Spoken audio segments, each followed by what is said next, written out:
In today's episode, we're going to look at how to make golden syrup. The process is really simple, requiring only 3 ingredients: sugar, water, and citric acid or lemon juice. The quantities I am using are for a large batch of 4 kilograms. However, I have included smaller batch measurements in the description below the video. Before we continue, please take a moment to consider subscribing to our channel to get notifications of future videos. Also, please give us a thumbs up and share the video with your family and friends. This really helps us with the dreaded YouTube algorithm. To start, pour 3.2 kilograms white cane sugar into a large, heavy base pot. I suggest you use a stainless steel pot, as non-stick pots do not work well for sugar work and can damage the pots. Add 1.2 liters of filtered water and turn on the heat to high. As the water heats up, stir the mixture gently to encourage the sugar to dissolve. Stirring gently avoids disrupting the surface of the liquid, keeping the sides of the pot clean.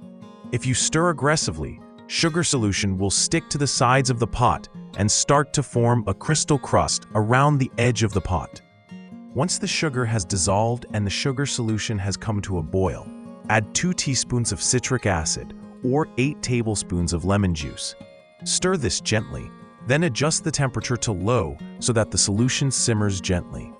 At this point, the stirring is over. You will not stir it again at all.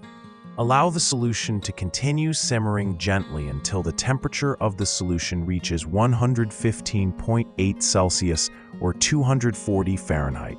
For a batch this size, this will take 70 to 90 minutes. For smaller batches, this time will be shorter. It is important to monitor the temperature using a Candie thermometer or an infrared thermometer throughout the process. Once you have reached your target temperature, turn off the heat and allow the syrup to cool to 60 Celsius before pouring the syrup into clean jars and capping the jars. The syrup will last indefinitely at room temperature sealed in these airtight jars. If you want darker and thicker syrup, adjust your target temperature upward with a maximum temperature of 260 Fahrenheit or 126.6 Celsius. If you overshoot your target and your syrup is too thick, you can simply add a little filtered water to the syrup before bottling. That's all for today, folks. Please like, share, and subscribe, and we'll see you again soon.